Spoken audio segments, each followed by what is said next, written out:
ಈ ದೇವಾಲಯದ ಹೊರಭಾಗದಲ್ಲಿ ನಾವಿಷ್ಟು ವಿಶೇಷಗಳನ್ನು ಕಂಡ್ರೆ, ಇನ್ನು ಒಳಭಾಗದಲ್ಲಿ ಆ ಕಂಬಗಳಲ್ಲೇ ಕೆಲವು ವಿಶೇಷ ಕೆತ್ತನೆಗಳಿವೆ. ಅಲ್ಲೂ ಕೆಲವು ಕುಸರಿಗಳಲ್ಲಿ ನಮಗೆ ಏನೋ ಒಂದು ಸೂಚ್ಯವನ್ನು ಹೇಳಿರುವಂಥದ್ದು ಕಾಣಿಸುತ್ತೆ ನಮಗೆ. ಅದರ ದರ್ಶನ ಮಾಡ್ತಾ ಆನಂತರ ವೆಂಕಟರಮಣನ ದರ್ಶನ ಮಾಡೋಣ.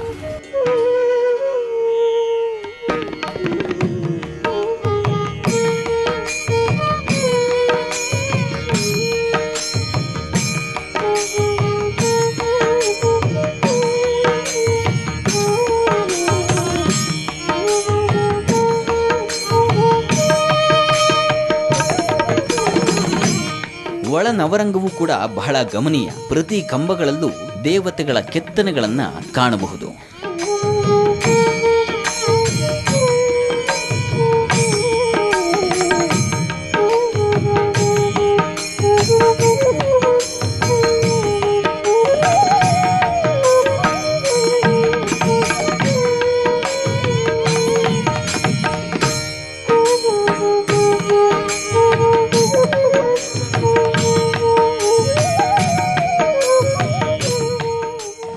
ದೇವಾಲಯದ ಒಳಭಾಗವಾದ ಇದನ್ನು ನವರಂಗ ಅಂತ ಕರೀತಾರೆ.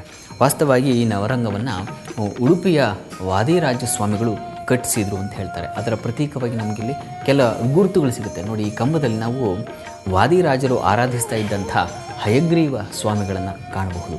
ಅಷ್ಟೇ ಅಲ್ಲ, ಕೆಲ ಕಂಬಗಳಲ್ಲಿ ಉಡುಪಿಯ ಕೃಷ್ಣನನ್ನು ಇಲ್ಲಿ ಕೆತ್ತಿಸಿದ್ದಾರೆ.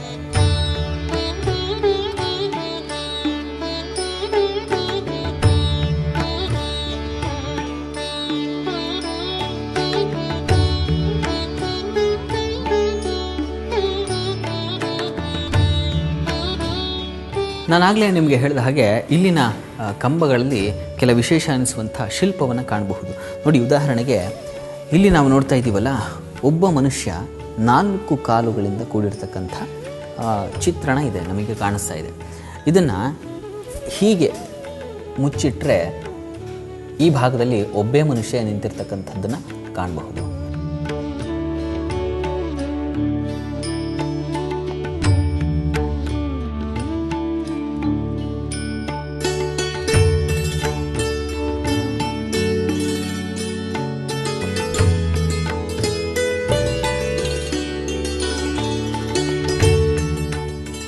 ಈ ಕಂಬದಲ್ಲಿ ಇನ್ನೂ ಒಂದು ನಾವು ವಿಶೇಷವನ್ನು ಗಮನಿಸ್ಬೋದು. ಏನು ಅಂತಂದರೆ, ನಾವೇನು ಮೂಲ ಮೂರ್ತಿಯನ್ನು ಕಾಣಲಿದ್ದೇವಲ್ಲ, ಆ ಮೂಲ ಮೂರ್ತಿಯನ್ನು ಈ ಕಂಬದಲ್ಲೇ ಕೆತ್ತಿದ್ದಾರೆ. ಇಲ್ಲಿ ನಾವು ಕಾಣಬಹುದು ವೆಂಕಟರಮಣನ ಕೈಯಲ್ಲಿ ಧನುಸ್ಸು ಇದೆ, ಮತ್ತೊಂದು ಕೈಯಲ್ಲಿ ಶರ ಅಂದರೆ ಬಾಣ ಇದೆ. ಇದು ಅಭಯವನ್ನು ಸೂಚಿಸಿದರೆ ಇದು ವರದ ಹಸ್ತವನ್ನು ಸೂಚಿಸುತ್ತೆ. ಅಂದರೆ ಇಲ್ಲಿ ಧನುರ್ಧಾರಿಯಾಗಿ ಯಾಕಿದ್ದಾನಪ್ಪ ಅಂತಂದರೆ, ಯಾವುದೇ ಒಂದು ಭಯದ ವಾತಾವರಣವನ್ನು ಸೃಷ್ಟಿಸಲಿಕ್ಕಲ್ಲ, ಬಂದಂಥ ಭಕ್ತರನ್ನು ಅಭಯನಾಗಿ ಅಭಯವನ್ನು ಇಡ್ತೇನೆ, ಆತನಿಗೆ ಯಾವುದೇ ರಕ್ಷಣೆಯನ್ನು ನೀಡ್ತೇನೆ ಅನ್ನೋ ಉದ್ದೇಶದಲ್ಲಿ ಸ್ವಾಮಿ ಈ ರೀತಿ ನೆಲೆ ನಿಂತಿರ್ತಕ್ಕಂಥದ್ದು.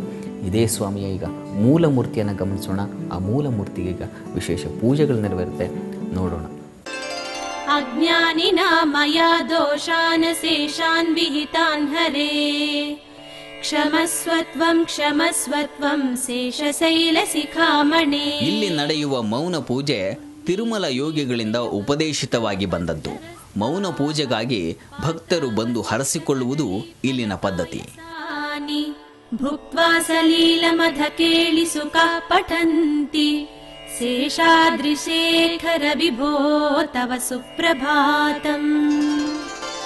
ಶ್ರೀಮನ್ ಕೃಪಾ ಜಲನಿಧೇ ಕೃತ ಸರ್ವಲೋಕ ಸರ್ವಜ್ಞ ಶಕ್ತನತ ವತ್ಸಲ ಸರ್ವಶೇಷಿನ್, ಸ್ವಾಮಿನ್ ಸುಶೀಲ ಸುಲಭಾಶ್ರಿತ ಪಾರಿಜಾತ ಶ್ರೀ ವೆಂಕಟೇಶ ಚರಣೌ ಶರಣಂ ಪ್ರಪದ್ಯೆ.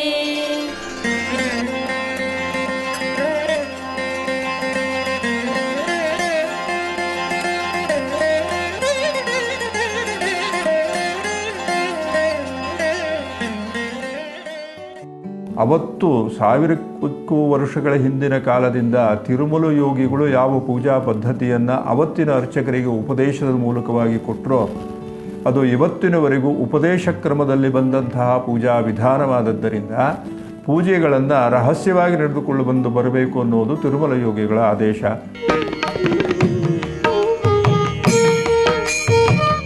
ಮಂಜುಗುಣಿಯ ವೆಂಕಟೇಶನನ್ನ ಹೆಚ್ಚಾಗಿ ನವದಂಪತಿ ಬಂದು ಪೂಜೆ ಸಲ್ಲಿಸ್ತಾರೆ. ಇಲ್ಲಿ ಸತ್ಸಂತಾನಕ್ಕೂ ಶ್ರೀನಿವಾಸನ ದರ್ಶನ ಮಾಡುವ ನಂಬಿಕೆ ಇದೆ.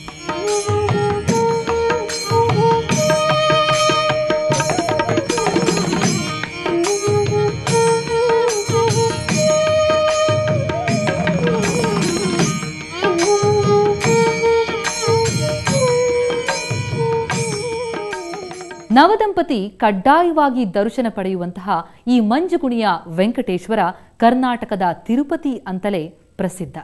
ನೀವು ಕೂಡ ಈ ಕ್ಷೇತ್ರಕ್ಕೆ ಬರಬಹುದು, ಮೌನ ಪೂಜೆಯನ್ನ ಸಲ್ಲಿಸಬಹುದು. ಮತ್ತೆ ಮುಂದಿನ ವಾರ ಇನ್ನೊಂದು ಗುಡಿಯ ದರ್ಶನದೊಂದಿಗೆ ನಿಮ್ಮ ಭೇಟಿ. ನೇರ, ದಿಟ್ಟ, ನಿರಂತರ ಸುದ್ದಿಗಾಗಿ ನೋಡ್ತಾ ಇರಿ ಸುವರ್ಣ ನ್ಯೂಸ್.